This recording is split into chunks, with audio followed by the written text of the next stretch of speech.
Welcome back. Now, in order to safeguard access to the power grid, new renewable energy projects will need location approval from Eskom. Not too long ago, new rules were relaxed to give independent power producers access to the grid. With COP28 underway, James Mackay, who's CEO of the Energy Council of South Africa, joins us for a look at the state of renewable energy in the country and how regulations advance or slow South Africa's energy transition. James, good evening. Good afternoon. Thank you so much for your time. Yes, good afternoon, and hi to the listeners. James, I think yes. Yeah, please do go ahead with your thoughts. No, I was going to say, load shedding is just number one priority, and I think the recent load shedding has made us all realize that we still are definitely in an energy crisis. And so really the key question is everyone wants to know, what is happening and when are we going to see the end of load shedding? And really, we've consistently put out a message that I think there's a lot of hard work, but we do have the opportunity through a combination of the Eskom turnaround plan, accelerating sort of new generation through the private sector, accelerating the IPP office bid windows.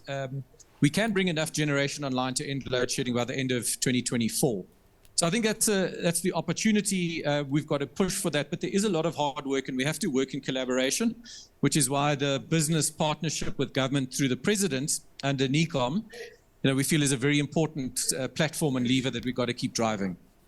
So, James, like you mentioned in South Africa, I think we're trying to really address quite a few things at the same time. It is the energy transition. It is what we are seeing right now as a crisis, and also having the foresight for any challenges that we might run into in the future. And a big part of our initiatives here has been the issue of our renewable energy program. I'm just keen to get your assessment here. How well have we fared in bringing, renewable energy online to the extent that we have to date?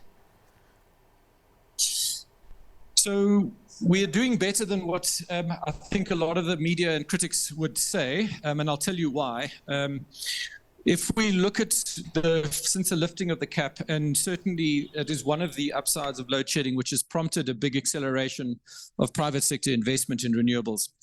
So we saw a big peak rooftop solar, probably at over a gig this last year. I think we'll see it settling at around about 800 megs per year going forward.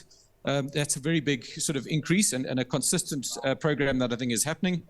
If we look to the private sector utility projects, so this is large-scale wind and solar, these take longer to incubate. Our view is we will connect about 1.4 gigs next year, and we'll double that again to probably about 2.5 gigs in 2025. So that's also a very positive pipeline post-financial close in construction that we see 24-25. And then lastly, we also need to look at the public sector rounds. So certainly through what closed in bid window 5, as well as the emergency mitigation round, there's 1.2 gigawatts of renewable energy, which is post-financial close going into construction. And we will also see we've got about a gigawatt of power of renewable energy from bid window 6, which has got financial close that will be in construction in 2025. Bearing in mind that these have all got grid allocation. So when we hear, often people kind of criticize or complain that we've run out of grid, that's true going forward. But in the short term, over the next 2 to 3 years, I think we've got a strong pipeline, significant investment, worth hundreds of billions of rand. So that's something we really need to celebrate. Those will get built, and they are really making a big contribution to reducing load shedding. The bigger issue we've got to work out is, in the 3 to 5 year program and beyond the 5 year, how are we going to further expand the grid and how are we going to increase that pipeline that I've just referenced? Because we probably need to double that if we want to meet our decarbonization targets. So we're doing well, but not well enough to decarbonize at the pace that we've committed to globally. Thanks. I'm actually glad that you mentioned that issue of, some of the commitments that we've made globally here, James, even on the back of COP28. I'm also wondering if you're feeling like there is a coherence in our energy policy as a country, and even from the voice of government, but even from business. Are we all singing out of the same hymn book to even give confidence for investment? Yeah, such a good question. We also need to acknowledge we're a very noisy democracy and we comment on everything and anything. But take that as, that aside, our obligations and commitments are very clear. As a country, we are committed to net zero. We're going down this pathway. We have signed Paris Agreement. We're introducing climate legislation. Multinational business and listed business have got behind that commitment and have committed to net zero. Now, that is the target. I don't think we should take away from that. The reality that we face is that we've lost a huge amount of time through the state capture years and through COVID. We have seen big institutional breakdowns, which has ultimately led to load shedding. And so, there are a lot of capacity gaps and problems in our current energy system and in Eskom. Now, that makes our pathway to net zero very challenging. But it doesn't take away the target that net zero is the objective, and we've all committed to it. So the pathway is difficult. We're going to have to work a lot harder to get there, and we are behind. So can we catch up? Can we get there? But the target is clear. So I think that, if we have to settle down the noise a little bit. And maybe the last point that I will say, I've recently actually been in Europe at a big energy conference.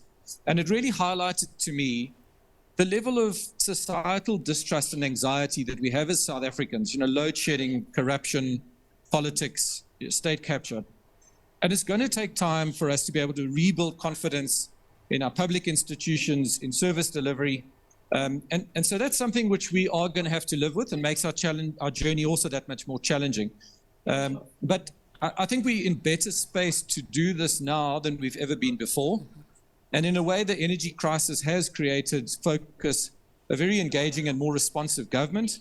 Business has really rallied. We've seen the CEO pledge, 100 CEOs of top listed companies signing up to support the economy and try and kind of grow the economy. So these are the things we've got to look towards to try and regrow the confidence and delivery.